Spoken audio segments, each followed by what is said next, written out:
अस्सलाम वालेकुम। आज मैं मीरपुर ख़ास रेलवे स्टेशन पर मौजूद हूँ। मीरपुर ख़ास रेलवे स्टेशन की कवरेज और यहाँ पर रेल फैनिंग का डिटेल्ड व्लॉग मैं पहले भी पोस्ट कर चुका हूँ, जिसका लिंक आप डिस्क्रिप्शन में देख सकते हैं। आज दोबारा इधर आने का मकसद ये है कि यहाँ का जो मीटर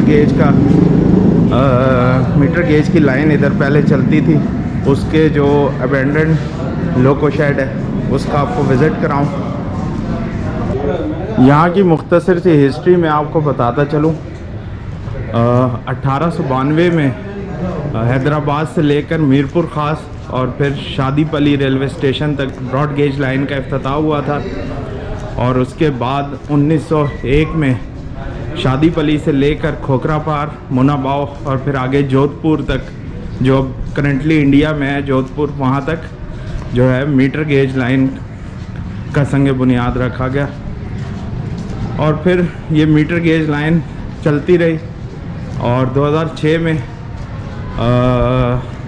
जो मीरपुर ख़ास से लेकर खोखरापार तक इसको भी ब्रॉड गेज लाइन में कन्वर्ट कर दिया गया। तब से लेकर अब तक मीटर गेज लाइन की वर्किंग नहीं है, और जो तमाम मीटर गेज के लोकोमोटिव्स हैं वो मीरपुर ख़ास जंक्शन के लोको शेड में खड़े हैं अबेंडेंड हालत में। आज आपको उनका विज़िट करवाऊंगा और देखेंगे कि शेड में विंटेज लोकोमोटिव्स किस हाल में। तो चलें चलते हैं। मीरपुर ख़ास रेलवे स्टेशन की एक ख़ासियत ये भी है कि यहाँ पर मीटर गेज और ब्रॉड गेज दोनों तरह की लाइंस मौजूद हैं। ये जिस लाइन पर मैं भी खड़ा था ये मीटर गेज की लाइन है, और इसके साथ ही ये ब्रॉड गेज है जिस पर अभी हम खोखरापार से सफ़र करके मीरपुर ख़ास पहुँचे हैं। और ये सामने ही मीरपुर ख़ास का ईस्ट कैबिन है। और अगर मैं थोड़ा सा आगे जाऊं तो आप देख सकते हैं कि ब्रॉड गेज और मीटर गेज की लाइन आपस में एक दूसरे को क्रॉस कर रही हैं और एक तरह का डायमंड फॉर्म हो रहा है। अब एग्जैक्टली तो मैं नहीं कह सकता कि ये एक डायमंड क्रॉसिंग है, क्योंकि काफ़ी खुला जो है ये डायमंड बन रहा है, लेकिन दूर से देखने पे ये वाकई में एक डायमंड सा महसूस होता है। इसके अलावा जो प्रॉपर डायमंड क्रॉसिंग हैं वो एक रोड़ी जंक्शन में और एक मलकवाल जंक्शन में मौजूद हैं। मोहसिन और फ़हीम भाई जिस लाइन पर घूम रहे हैं वो ब्रॉड गेज लाइन है जो खोखरापार जा रही है, और ये मीटर गेज लाइन है जो मीरपुर ख़ास से लेकर नवाबशाह तक एक वक्त में चला करती थी, जो कि अब अबेंडेंड है। यहाँ पर स्टीम लोकोमोटिव्स की वर्किंग हुआ करती थी, लेकिन जब से ये ट्रैक अबेंडेंड हुआ है यहाँ पर झाड़ियाँ उग गई हैं और कई सालों से कोई ट्रेन नहीं गई।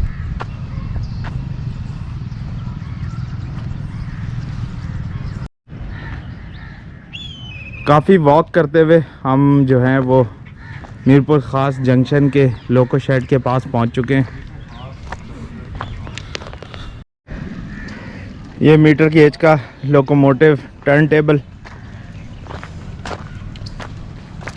परमानेंटली क्लोज्ड हो चुका है अब।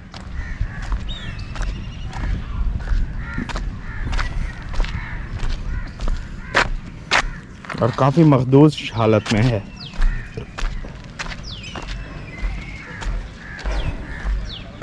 सामने ही लोकोमोटिव, स्टीम लोकोमोटिव्स भी नज़र आ रहे हैं। चलें वहाँ चल के देखते हैं। ये लोको शेड के बिल्कुल बाहर ही एक बड़ी सी मशीनरी मौजूद है। मेरे ख्याल में शायद ये क्रेन हुआ करती होगी। बहुत बड़े बड़े इसके लिवर्स और पुलीज हैं। अब मुकम्मल तौर पर अबेंडेंड है।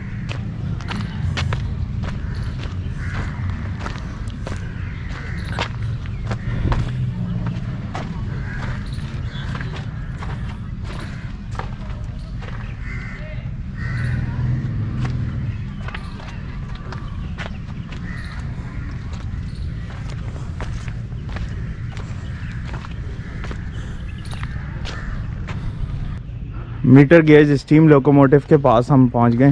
ये 522 नंबर लोकोमोटिव है।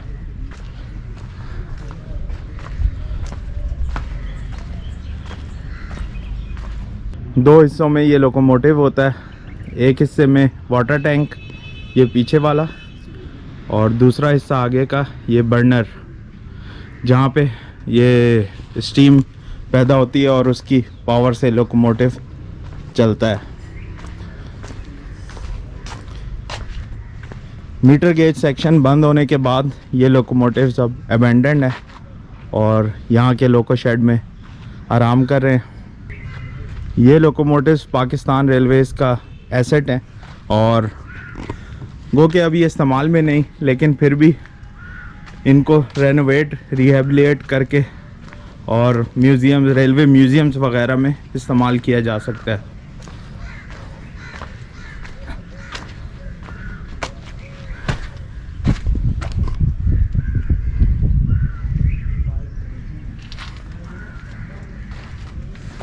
यहाँ पहुँचने के बाद मैं ऐसा फील कर रहा हूँ कि मैं भी पास्ट में चला गया हूँ।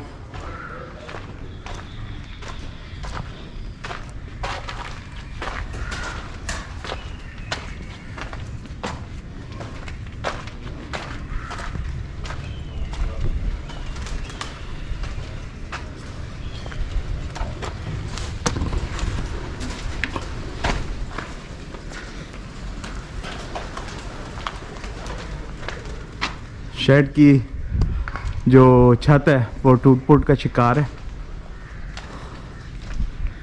1 2 3 4 5 मीटर गेज लोकोमोटिव्स यहाँ पर अबेंडेंट हालत में मौजूद हैं।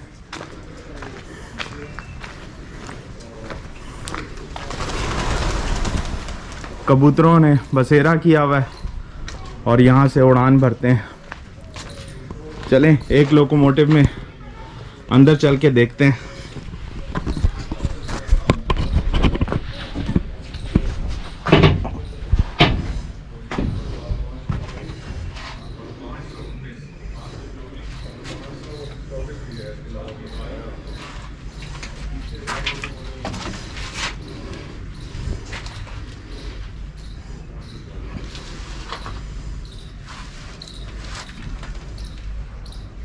कबूतरों ने पूरी तरह से इस जगह को अपना घर बनाया हुआ है और उनकी ड्रॉपिंग्स इन तमाम लोकोमोटिव्स के ऊपर जम गई हैं। चले, इंसान तो नहीं लेकिन कबूतरों के इस्तेमाल में तो ये लोकोमोटिव्स आ ही रहे हैं। और ये मैंने अभी छापा मारा है और ये दोनों पार्टी कर रहे हैं।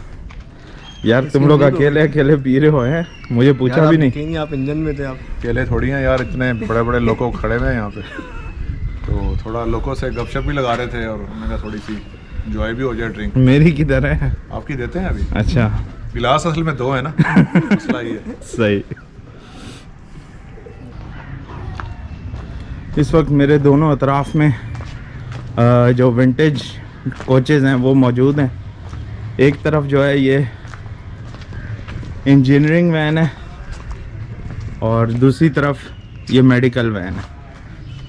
ये दोनों रिलीफ ट्रेन का हिस्सा है और किसी हादसे वगैरह की सूरत में इन दोनों का इस्तेमाल किया जाता था जब ये मीटर गेज लाइन एक्टिव थी।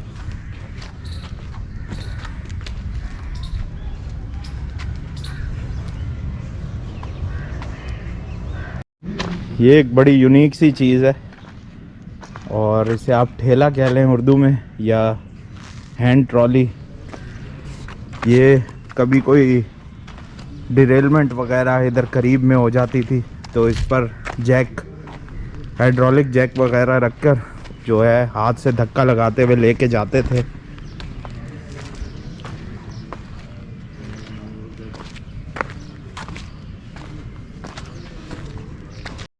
शेड की हदूद में ही ये मुख्तलिफ़ इक़साम के वाटर टैंक्स, ये भी मीटर गेज में के दौर में इस्तेमाल हुआ करते थे। वाटर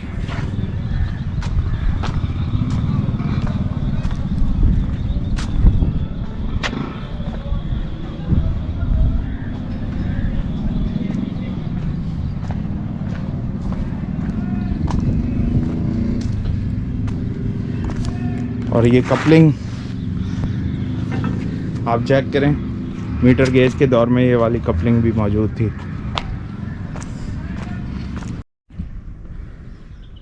ये फर्नेस ऑयल टैंक्स हैं और डिस्पेंसर, जहाँ से इन जो लोकोमोटिव्स हैं वहाँ उनको फर्नेस ऑयल दिया जाता था, लेकिन अब ये अबैंडन्ड है। मीरपुर ख़ास लोकोमोटिव शेड का विज़िट तकरीबन कंप्लीट हो चुका है। यहाँ पर काफ़ी सारे जो अबैंडन्ड स्टीम लोकोमोटिव्स मौजूद हैं, लेकिन आपको ये बताता चलूँ कि ये शेड अभी एक्टिव है और यहाँ पर ब्रॉड गेज का जो HGMU 30R लोकोमोटिव है, जो शाह लतीफ़ एक्सप्रेस और मेहरान एक्सप्रेस को लेकर यहाँ आता है, वो यहाँ पर टर्न होने के लिए आगे टर्न टेबल मौजूद है, वहाँ पे टर्न भी होता है और इसके साथ साथ यहाँ पर जो उसका आइडल टाइम है वो यहाँ पर जो है मौजूद भी रहता है। जी भाइयों, कैसा रहा लोको शेड का? वंडरफुल। लोको शेड से हटके भी, लोको शेड तो इटसेल्फ एक यूनिक लोकेशन थी जो हर कोई कवर नहीं कर सकता आजकल, जैसे पाबंदियाँ वगैरह लगी हुई होती हैं। और उसके अलावा हमारा जो सिंध का एडवेंचर टूर था एज़ पर प्लान अल्हम्दुलिल्लाह वो हमने कंप्लीट किया है। 2 नई ट्रेन्स जिसमें मारवी और समन सरकार वो कवर की हमने, और बहुत ज़बरदस्त स्टे हमारा एक जंगल में मंगल जैसे होता है। बहुत लेट पहुंचे थे पर ये है कि बड़ा अच्छा हमने एंजॉय किया वहाँ पे। अच्छी थी वहाँ पे। हाँ, तो ओवरऑल कराची से निकल के वापस कराची जाने तक हमारा जो टूर है वो बहुत अच्छा होगा। अब एक ट्रैवल रह गया हमारा शाह लतीफ़ का, उसमें ट्रैवल करेंगे। तो इट वाज वंडरफुल जर्नी। चलें।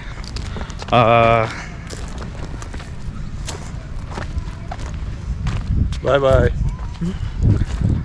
अल्लाह हाफिज़। Take care. फिर किसी जगह, किसी नई जगह रेल फैनिंग के साथ हाजिर होंगे। बिल्कुल। अल्लाह हाफिज़। अल्लाह हाफिज़। अल्लाह हाफिज़।